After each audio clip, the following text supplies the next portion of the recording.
guess just as you approach next couple weeks here, kind of with feel like you have some momentum going into the next couple ones here?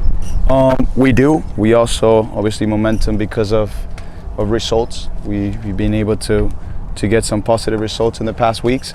We also want to find momentum and consistency on performances. For me, both of them are equally as important. We want to find ways to obviously win, but we want to find consistency on the way we're doing things. So this next home game is going to be important for that. It's being able to control the game, to find spaces that we can exploit and be able to win the game. So win the game performing well and being able to do that over and over week after week. So that's we're stepping into a period of the season when consistency is going to be important, and also being able to recover some of the injured guys that we have. That's going to be important because that's going to give us the ability to have that consistency. When you look at the win and you stack it up with the way you played, what were the tape sessions like this week with the victory, but knowing that there's Yeah, I congratulated the guys. I said great result on the road. In this league, you're not going to be able to play well every single week. We all know how hard it is. We all know and understand how crazy it is, how top teams can fall to teams that are at the bottom of the table. And for us to be able to go to Orange County and come back with a positive results and 3 points was important. Now, we understand that we should have been better. We understand that they created too many opportunities with very little, without disrespecting anything they did. But we have to be better. We had to be better in defensive phases, and we definitely had to be better in offensive phases of the game. With that being said, we're very happy about the 3 points, but I'm very performance-oriented, and we're pushing this week. Looks as though a lot of the guys are back out here training now. Can you give us a quick update on the injuries? Yes, it's good, right? It's good to see most of the guys out here in training. There's still some of them like Mo and Emi that haven't fully jumped in, but it's good to be able to have more numbers in training, to have more players that are healthy. And like I said, we're stepping into a period of the season where we want to find consistency. I want to find consistency in performances, and I also want to find consistency in personnel. And in order to find both, you need to have healthy people. We've been having to manage and to adapt in many weeks of the season. We haven't been able to repeat a starting lineup from week to week. And listen, these are not excuses. These are just things that have happened. We've dealt with them very well. I'm actually very happy of how the players have to step up when they're called up to play. And it just speaks high volumes of the culture that we're creating, of the mentality and the focus and the responsibility that we have in the locker room. And then you look at guys like Gabby, are they likely to be available this week, or is it going to be next week? Gabby and Uzo will be available this week. You've held about 60 to 65% of the possession over the course of the season, but you haven't scored much goals and you haven't had much shots on target. What's the issue there, and how is it being rectified? Yes, that's a great question. We're possession oriented. We want to make sure that we can utilize possession and positional play in order to break down opponents and control games that lead to opportunities towards the opposition's goal.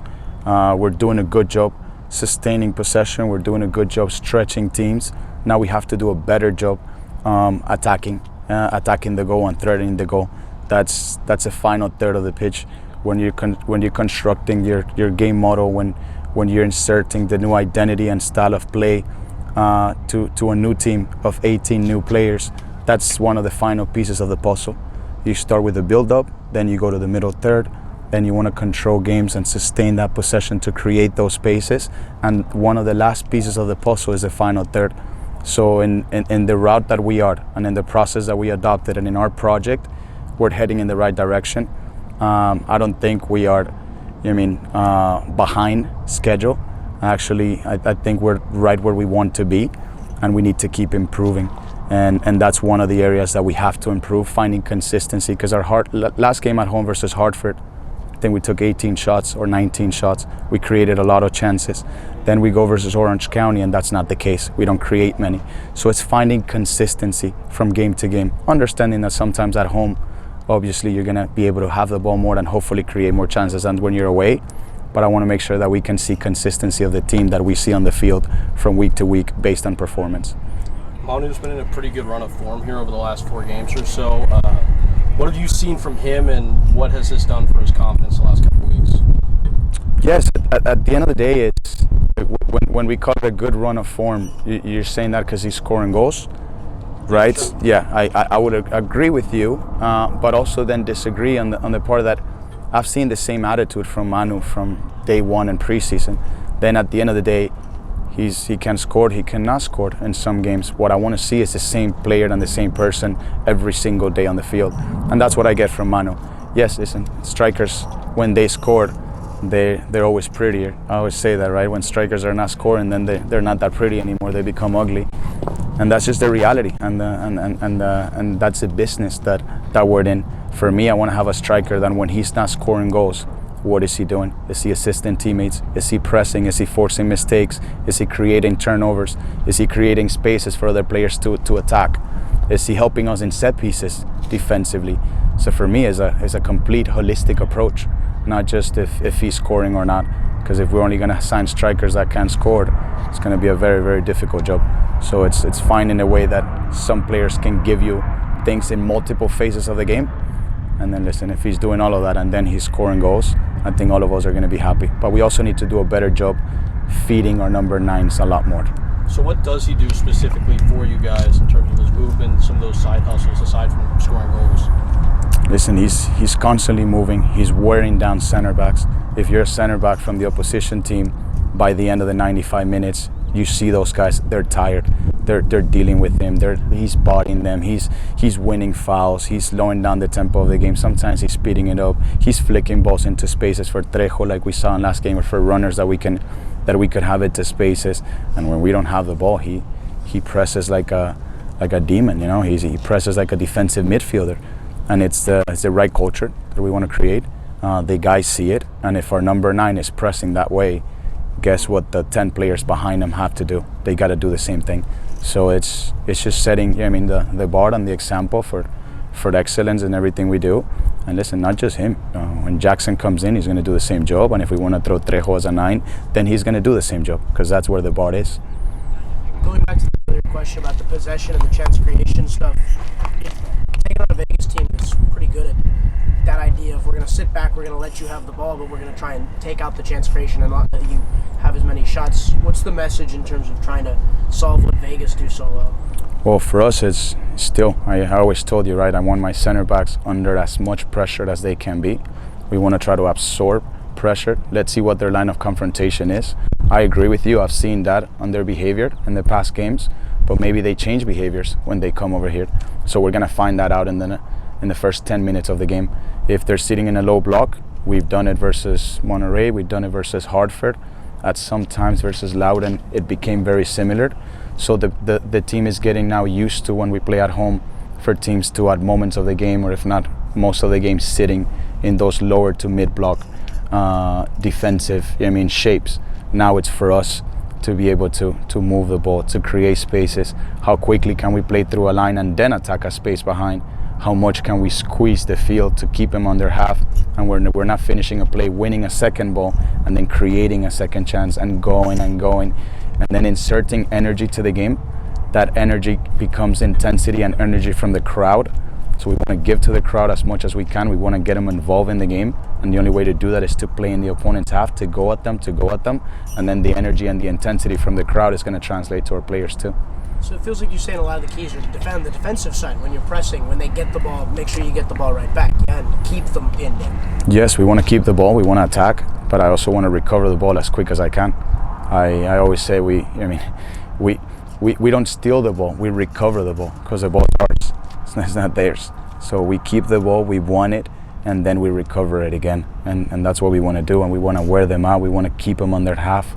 And create chances. Like I said, the more we're on their half, the more chances we're creating, the more the crowd is going to get involved.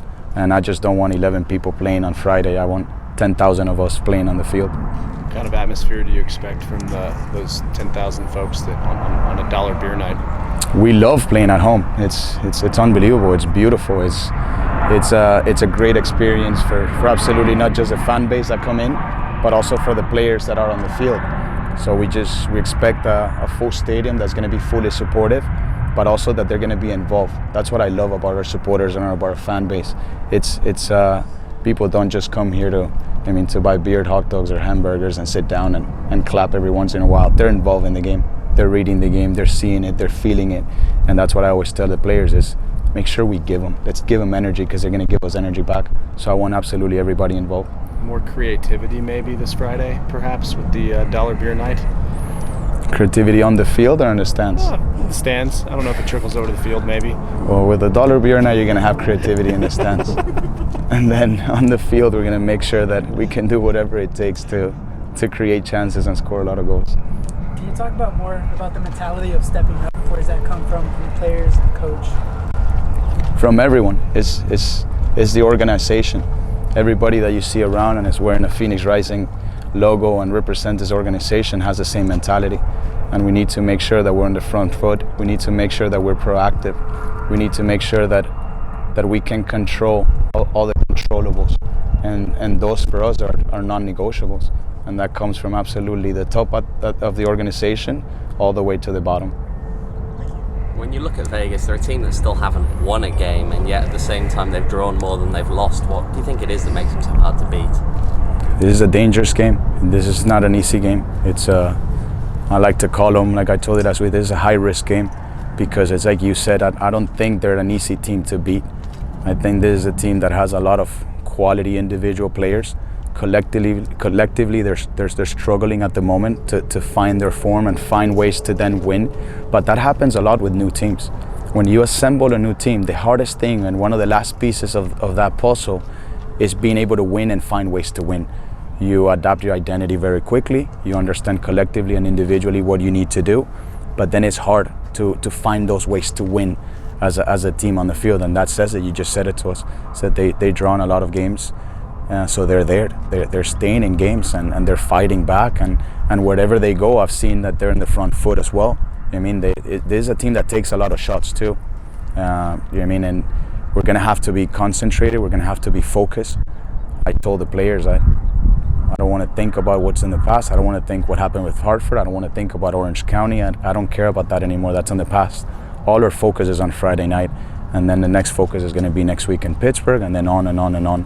So we're focusing on Friday because it's going to be a tough game. It's going to be a tough game, and this is why I need the players focused. This is what I want the crowd involved. I want all the supporters involved, and everybody plays a role on Friday night.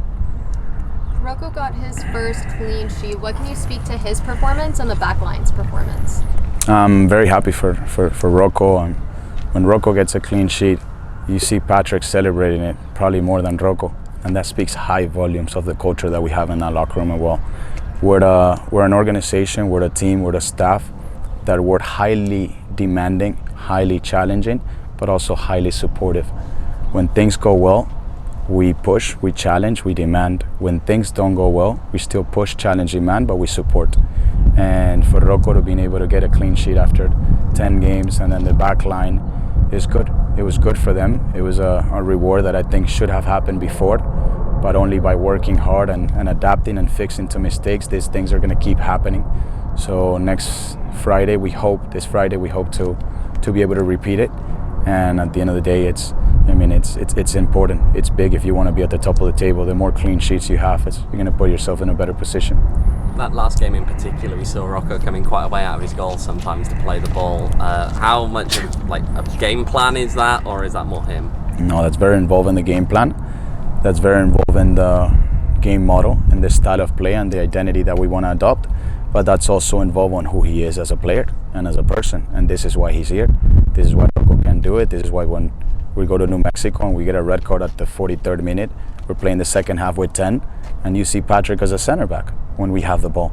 So our identity doesn't change and doesn't shift. We have players and we recruited players that can play a certain way within our game model. And the more games we play, the more comfortable you're going to start seeing it, and you're going to see it. I actually pushed him this week, and I said, I want you hired. There's times that you have to create that line of forward, create that line of forward. Let's not forget, he just turned 21.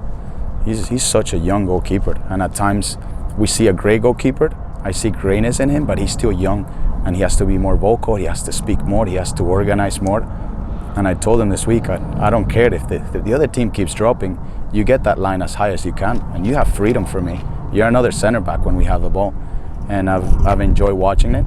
I've enjoyed the growth, the development, and I can promise you that it will get better too. How has your idea of how the team is supposed to play evolved from match day 1 to today?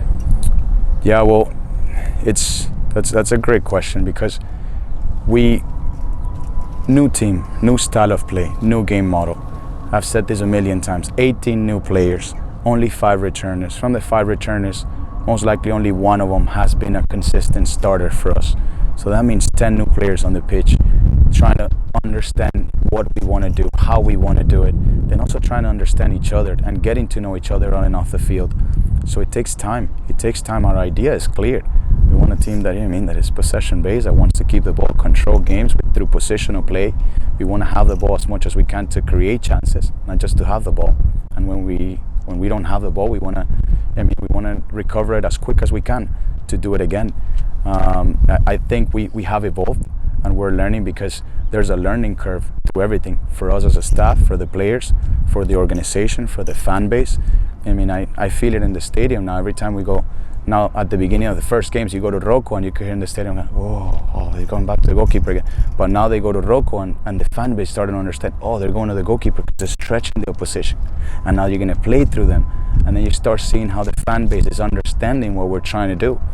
And just like they do, as the organization, as the players, as ourselves, is adapting to the league as well. I think the league has a lot of new coaches that are good coaches. It has a lot of better players year after year. It comes to myself as a coach, to the coaching staff, to keep challenging each other, to keep understanding how we can get better. And after every game, asking why. Why did we do well? Why we didn't do well? And that's when the growth and development happens. And if we need to adapt, we adapt. We've had to adapt a lot over the course of 10 games because of injuries. We've adapted a lot, and maybe people don't see it or don't know it, or it doesn't show that much. So that speaks highly of the hard work that we're doing, behind the doors, and also how much work and effort the players are putting in. Because at the end of the day, they're the most important asset I have, and to me, they're the most important asset of the organization. So just how you help Rocco, how do you help him and the other young players keep a cool head in big games or big moments? For us, big games, big moments, every game for us is a big game. Where we at right now, we want to keep fighting to keep escalating on the table. We approach every single game as an important game, and for us the most important game is the one we have now, not the one we played in Orange County, not Hartford, not Pittsburgh. No, it's Vegas on Friday night. So for them, we approach every training session with high levels of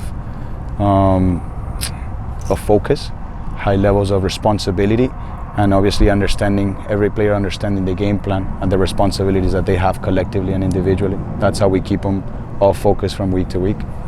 We're about a month off now from the start of the Gold Cup. Obviously that could leave you for an extended period of time without 2 of your key players in Kevin and Carlos. From your perspective, how are you preparing for that?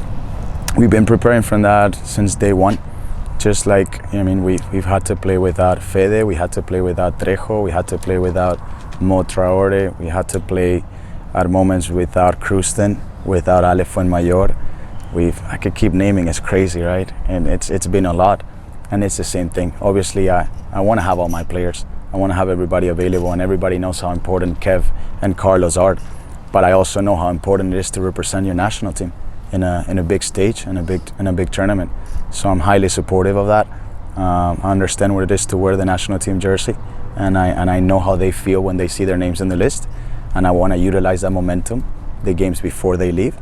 And when they come back, I also know how you feel when you come back from the national team. And I want to utilize that momentum as well. And while they're not here, the players that are here will step up. And we have to make sure that the bar stays where we can put it as high as we can, and that bar doesn't move. Is there any consideration at all, maybe a short-term plan, or are you just going to stick with the guys you've got here? At the moment, we always gonna. There's an organization that always wants to improve. It's just like myself. We're obsessed with growth, with development, and if there's an opportunity to improve, we're obviously gonna take it. But at the moment, we haven't considered that yet. That's not on top of the table.